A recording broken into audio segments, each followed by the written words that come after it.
All right, Pintastic. So we did it as a family. We got it together.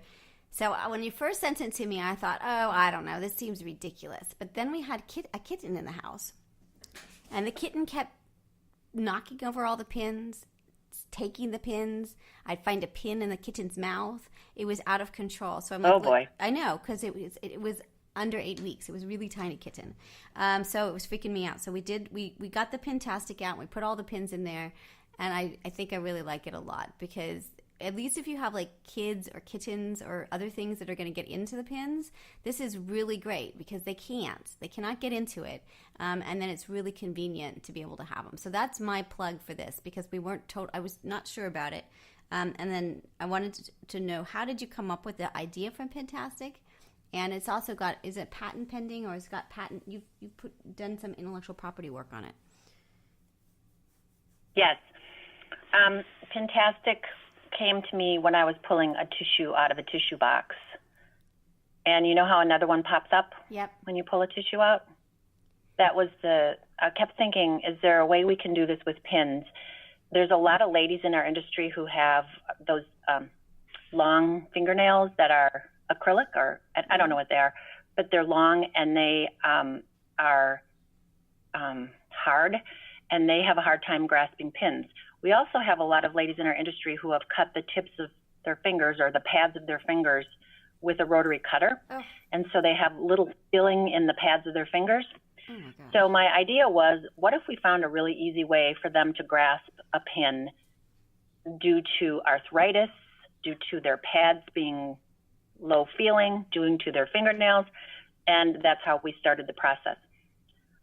What the idea of how the spins and against the pins came from my husband, who is by education a mechanical engineer.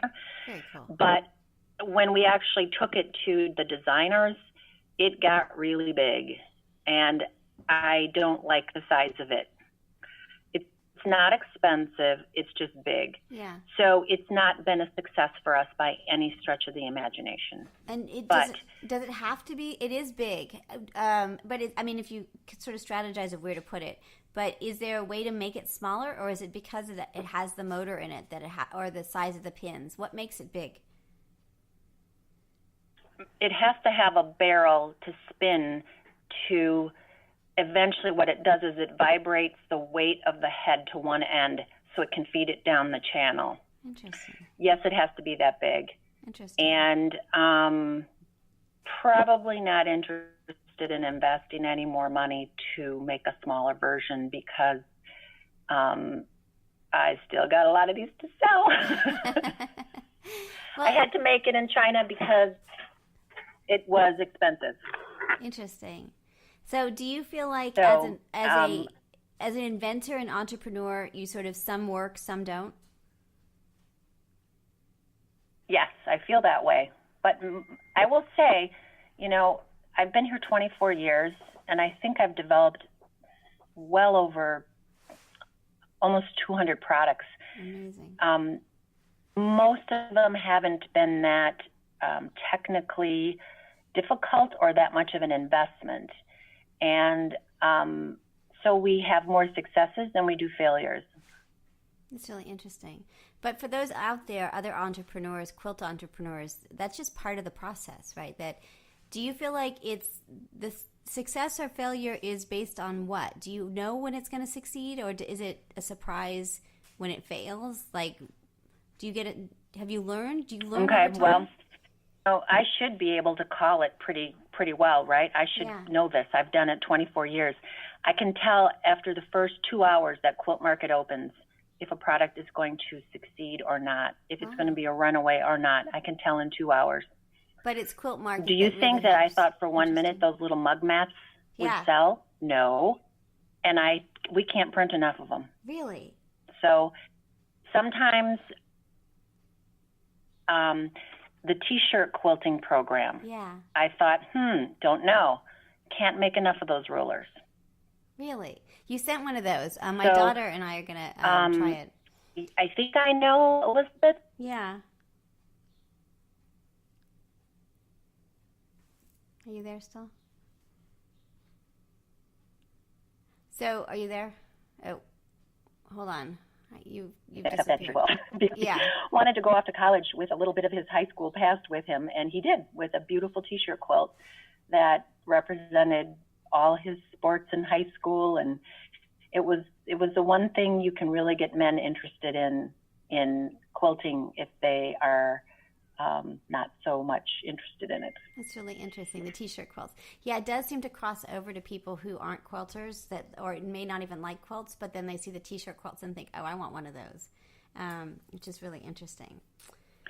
And we've also had people that call us and they've bought the ruler and they have T-shirts and they want to just put it onto fleece and you use a simpler process of fleece and versus sewing something very difficult. It doesn't matter. The ruler's there to help you get the sizing right and to give you different orientations on your motif. And that interfacing, I'll tell you, there's nothing like it because everybody's T-shirt quilts have some good T-shirts in and some not so good T-shirts in. So if you can stabilize all your T-shirts to have the same good feel to them with that backing on, you could sew it together like it's a high quality cotton and it gets you such a great result.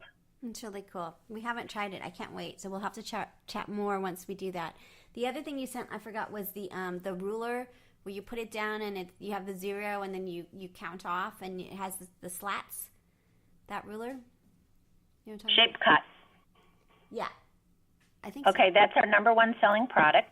And that came from me trying to use a ruler, a 6x24, and I got pretty good. And then I'd get up to the top, and I'm a lefty, by the way, and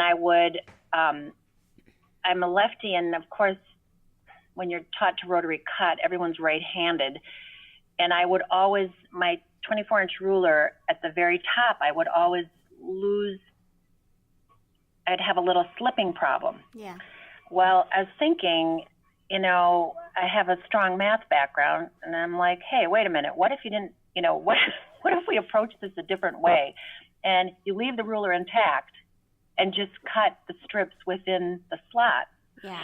And then once the strips were cut, we figured out how to turn it and make squares, and then turn it again and make triangles, and then make diamonds with it, and then take those and make hexagons. And pretty soon we had this ruler that cuts virtually everything in quilting. And it's still probably our number one selling product. And still, even though you can do a million things with it, most people only use it for strips and squares. They don't even know how to cut all the other shapes. Amazing. It's our number one watched YouTube video. Really? And it's a workhorse. That's really cool. Well, we will then. I've used it for strips, but now I'm gonna try and do the other shapes because I think that would be really interesting to see. You also sent us the board that's cutting on one side and pressing on the other, and you tell us more about the philosophy behind that product. The cut and press was the last product June developed before she passed away. And June was a specialist in pressing. That was her forte, clothing and pressing. She took her love of pressing and her desire to teach everyone that if you pressed correctly, everything would look better. And she said, let's apply that to quilting, because when people started quilting, they were pressing seams open. They were pressing with steam. And June said, I'm going to make this very convenient so that you cut on one side, you flip it over, and you have a grid and square as you press. The reason for the handle came because in order to get the patent, she had to have a rule system across the handle. It was not a patentable product with just a grid and measurements on, because, of course, there's nothing unique about having a grid and a rule marking. So the patentability came in having the rule marking on the handle, on the mat side. The product was developed by June mainly for people to have convenience, to be able to take something to their classes and guild meetings, and to be able to square as you press. It's very cool. So, and the mat is different. Tell me a little bit more about the surface of the mat. Okay.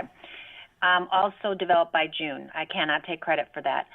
When she researched mats, everybody was talking about the concept of self-healing. Olfa mat is self-healing. When I cut it, it comes back together. So the two things that June thought of is, why are you cutting the mat? Why even cut the mat? The mat cutting is just dulling your blade. Yeah. So we went to work with a sports physician and said, this repetitive motion on your wrist is very difficult. And as people's blades dull, they push harder on their rotary cutter. And as a result of that, they cut their mat. And we educate the world on this one true fact is, when you cut your mat, say you have a soft surface mat like an Olfa mat or any of the other ones, it really doesn't go back. It doesn't heal like your skin. The cut is still there. It's just the polyurethane product kind of does come back together, but the cut's always there. And it's kind of a really interesting question that in a